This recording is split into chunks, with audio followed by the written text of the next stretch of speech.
YouTube. Still a bit hungover from the live stream last night. But here we go. So this is Bob's bass.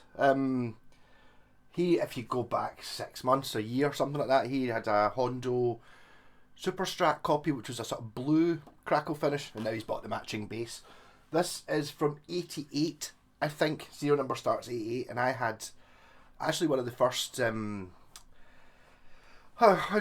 my kind of guitars I bought had this headstock. It was a Prince looking Telecaster that I bought in Cash Converters. That was what really dawned on me that, hold on, you don't need to buy expensive guitars to get good ones. These, if you go for the sort of these super unfashionable ones, I mean, eventually the crackly finish and the point headstock will be fashionable again, but you know, people don't want... This is less than a P bass because it doesn't have a Fender headstock on it, but it's basically a P or a PJ bass. Yeah, so Hondo, made by Samick, Korea. It's got Grover tuners, really nice tuners actually. It's got a really thin maple neck. It's like it's kind of like a Super Strat, but it's a bass, which suits 1988 quite nicely. I quite like the no scratch plate thing. It's a plywood body, but so it's got a bit of chunk to it. But really rather nice.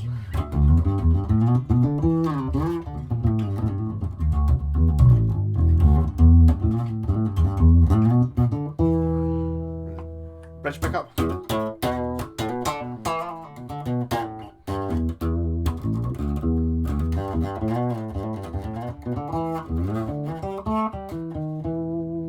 Or my favourite position is just to... I just use the P bass pickup, to be honest.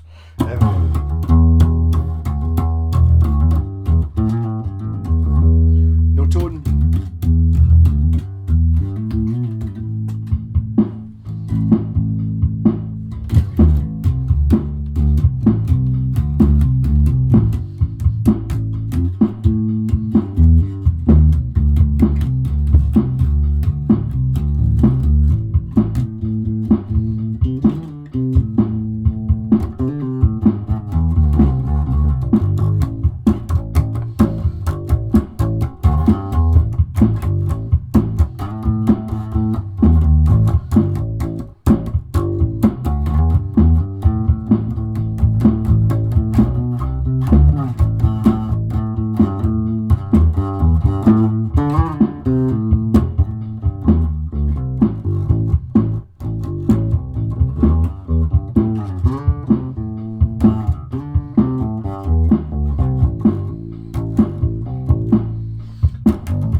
Does have quite old strings on it though. I should know because all my basses have got old strings on them. But I have to honestly say it's one of the easiest played basses I've ever played. The thin neck really kind of works on it, but it's not too thin, which I've had before with basses basically from this era. Where say if you tune, say we're to take one string off, the neck's so thin that it bends back and the strings all sit on the fingerboard and don't play. It's not that thin, or it's maybe just a bit better quality.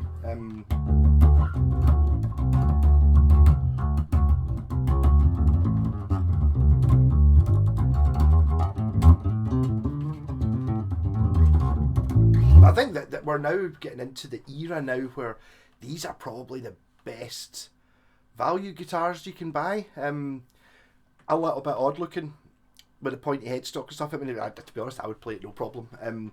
But if you're, in a Beatles band or Britpop or something, this is not what you want. You don't want the pointy headstock. The rest of the bass is obviously absolutely fine. I love a P bass, and it's a good P bass. It's quite a nice bridge on it. It's got the EMG looking pickups, 2 volumes and a tone. Not an awful lot really to say about it. Again, I'm with the PJ thing for myself. It's like I don't need the other pickup. I'm quite happy just with a P bass. And I think, well, as I said before, I think the bridge pickup is more for in this era. There was synthesizers were becoming a thing. You know, late 80s. Yamaha DX7 and stuff like that were starting to appear absolutely everywhere, which meant that bass players had kind of lost their domain a little bit from using a bass, because suddenly the keyboard player can go bassier than the bass can, so you've got to find somewhere else. So that's kind of, I think, why you get the jazz bass sort of treblier pickup for a bit more punch through, rather than just filling out the low end, because you've got a synth player who can just hold a note, just go and it just totally wipes the bass out. I know this, I was in a band with a synth player who used to do that. So I was always up here because I was no longer the lower end. I think Dancing to the Fire.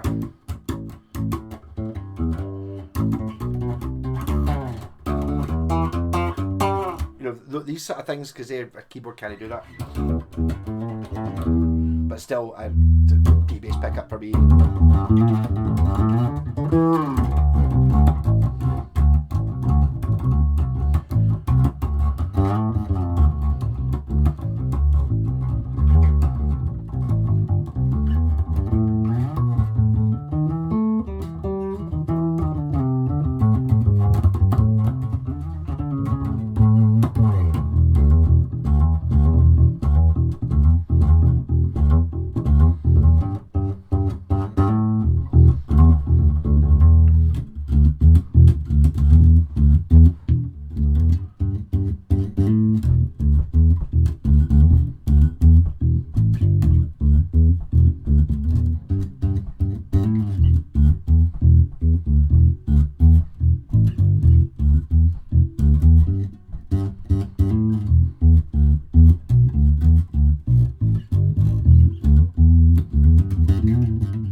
Hangs really well. Maybe they actually having a bit more weight in the body's helping that balance. It's just like,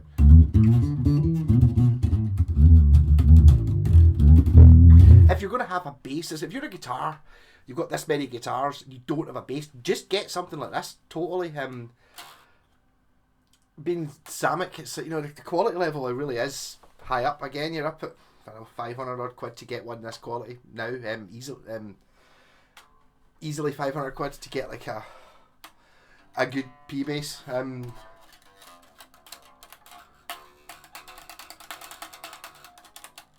Plus it's a cool crackle finish. The only thing, my only gripe about it is, I don't know if you're even going to be able to see this. See the big gap between in the neck pocket there, between the body and the neck. It's not a big gap. The first thing you see, you go, there's a big gap there. It's not. It's just the black crackle just happens to run along the bottom of that, making it look like it's a gap. There is no gap.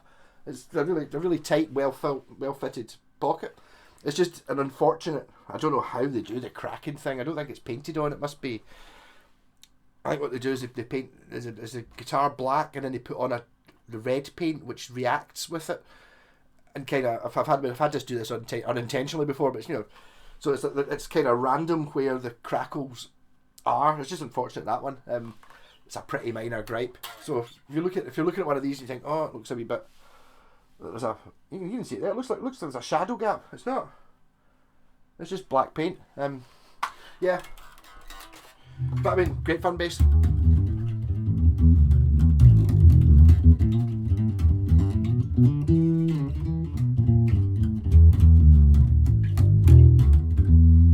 If you're looking at if you've got smaller hands, which I don't suffer from, but I've met people who do. Wymanitis is it apparently used to be called, because Bill Wyman's really small hands. Creepy weirdo that he is. But I would actually say it's probably easier to play than if you were looking at the Epiphone EBO, thinking, oh, I've got small hands, I'll get a short scale bass. The neck on this is it's like it's a super strat. You know, it's thin, it's fast.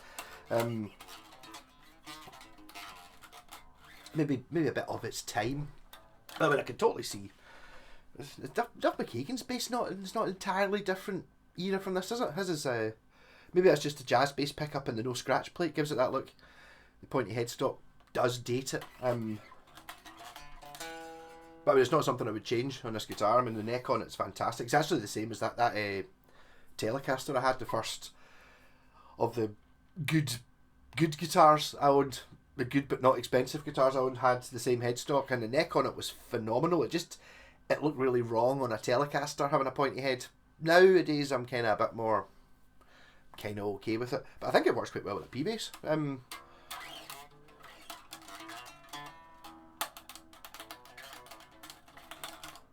But I think this has been quite well looked after. It was quite dirty. I had to polish up the frets quite a bit in the fretboard, but it's come up looking. You get that sort of almost edible look. It's kind of got that with a maple neck. Very nice. It's a two-piece. It's a separate fingerboard. There's no channel in the back. Yeah, not really much to say about this P-bass apart from totally. It's awesome. I would have no issue at all if we were at a blues bar gig, open mic night or something, or having a jam, or my bass get lost in transit or something. It's like, up here, right? Oh, you got to do your Sabbath gig tonight. It was like, oh, I don't have a bass. It's like, up here, right? Well, do you want to use this one? Yeah, that'd be absolutely fine. Absolutely fine for anything.